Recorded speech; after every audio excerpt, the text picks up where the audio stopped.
Welcome to Finding Your Way with Lori and Tanya. I'm Lori. I'm Tanya. And today we're going to talk about getting really clear about who you are, who you pretend to be, and who you really want to be, and who you want to become. And this is a vulnerable topic. It's a vulnerable topic for us because we were in places not too long ago that we didn't know the answer to this question, and we are probably speaking to people. You might be one of them that maybe you don't know either. I would like to say now I'm pretty clear on that, and it feels good to be clear. So we'd like to just talk through what that looks like and how you determine that.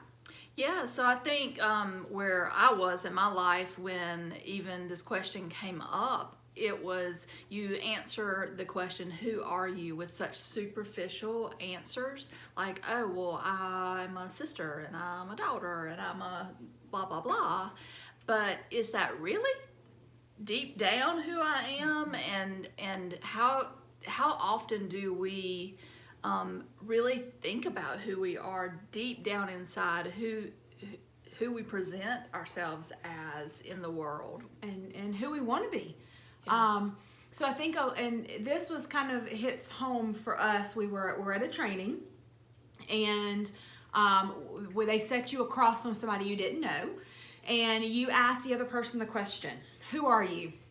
And so I would ask Lori the question, "Who are you?" I'm a wife. Who are you? I'm a daughter. Who are you? I'm a sister. Who are you? I'm a friend. Who are you? I'm a manager. Who are you? Let's see, I am a cousin. So it gets a little difficult because you really have to start digging deep into who you really are. So we did the round of that, probably asked the same question. I would ask Lori that question 20 times until she started becoming vulnerable and started digging deep and started trying to decide, who am I really? Mm-hmm. And then the next question was... so the next question, and it was like back to back firing, and so I would say we're actually presenting this to you so that you can do it at home. You can do it in the privacy of your own journal, in your own home, but really sit down, and I'm going to set a timer. Mm-hmm. And that we just did with who are you, do that like as quickly as you can. Just list out 25 things that answer that question for you. You may be surprised what comes up. Yeah, and so then flip the page and do this question, which we'll do live, but you can do it in your notebook as well. So the question now is, who do you pretend to be? I pretend to be strong. Who do you pretend to be? I pretend to be someone who has it all together. Who do you pretend to be? I pretend to be someone who is successful. Who do you pretend to be? Gets tough. Yeah. So then so you start thinking about all the masks we wear. All the things that we outwardly project that we don't feel on the inside, and all the things that maybe we project to keep up with others or to make others like us that really aren't inherently who we are. Yeah, and so I do believe in acting as if. So you hear the phrase sometimes, fake it till you make it, or face it till you make it. And I do believe there's a little bit of credibility with that, but I think a lot of times we're pretending to be things that we're not, and what that does is we come across as not genuine, fake. We come across as fake. And so who are you pretending to be? What are you pretending to be for others, and why? Right. And then there was another one to this, and it was who do you want to be? Yeah. And so that one gives you some examples, and if you do that one again, get your journal out and 20 times ask yourself that question.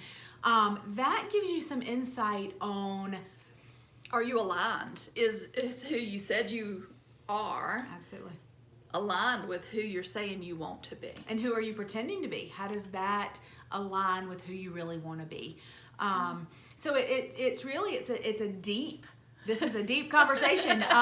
That way of doing this, that exercise for us was tough. There were people who were in tears at the end of this exercise. But it was also one of those exercises, and we did it in a training that we did recently, And we had women after, and it was one of the very first things we did.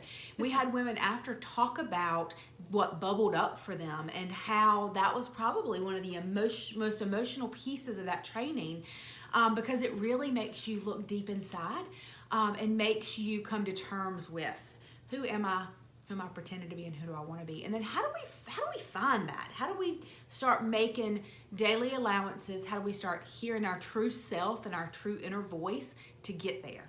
And I'd say this is so important. So where I was, I can only speak for myself, but where I was years ago was just daily motions, just going through the motions. Stayed on that surface level, to the point where, you know, if somebody had asked me this 4 or 5 years ago, you know, I really wouldn't have had really thought about deeply any of this. But it's so important to go there. It's so important to dig a little bit deeper, because you only get one life. That's right. I mean, you're only here in this physical form, this one life. And so don't you want to be showing up as the real you and not these roles we play? You know, a lot of times we define ourselves by our job, or we define ourselves by our role in our family, whether that's wife, mother, sister, child kind of thing. But that's not really deep down who you are. That is a role you play in this life. But And we play those roles well. Yeah. They're good roles. But they also aren't exactly who we are and the only person we are. And there's a lot of times, like I have caught myself getting caught up in the career person, and that has taken on my identity. Or mother, for me, there was a time where I didn't have a self. I was so focused and concentrated on I slept, ate, breathed, talked about, everything was around my children. I'm not saying that's bad, but I had completely lost who I was, and I didn't know that person anymore. And until we started doing this work, and I identified that I can be a great mother. It doesn't have to mean I lose who I am inherently inside, and I don't fill my own cup, and I don't take time for myself, and I don't decide what my legacy is going to be besides my children. yeah, and I think once you really think about who you do want to become, and you get clear on that, you start reevaluating how you spend your time.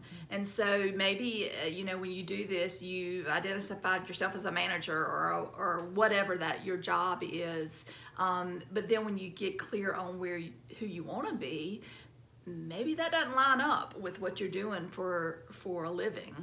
Or maybe, like Tanya was saying, you know, we know a lot of people who have the empty nest syndrome, where they've put so much into the only thing I am as a mother, that once the children are gone and independent, they have a really hard time with that, because they haven't taken the time to develop both themselves as a mother, but their true self as well, and other interests and other things. And the joy, what brings you joy? Yeah. You know, yes, my children bring me joy, but they are not my joy. And so I think that really getting clear on who you are, who you want to be, and living that, it makes you get up out of bed with a pep in your step every day, when you know. I can tell you the difference in my life, my daily routine, my happiness, my joy has come from figuring out who I am, taking off those masks of who I was pretending to be, and really taking action steps to who I want to be. That was for me. Like, I wanted to be a more compassionate person. I wanted to be a more emotional person. There are things that I'm still working on. There are still parts of that, of who I want to be, that I'm still working toward. And it may change over time, you know, as we grow and we learn and we experience different things. Who you want to be may change. Absolutely. And so it's important to take stock of this on a regular basis. I'd say just to make sure you're in alignment with who you truly are and who you're trying to be and are becoming. Absolutely. Okay, so we hope that this has been helpful. If you've enjoyed what you've heard here today, please share it with somebody you think can use it. Like our post. Subscribe, please, so you can see other posts that we make. And then we also have a Facebook page called the Positive Vibe Tribe. We've got thousands of members in that group, and there's always several posts every day that hit home for somebody. So join us. We hope you like what you saw, and y'all have a good night.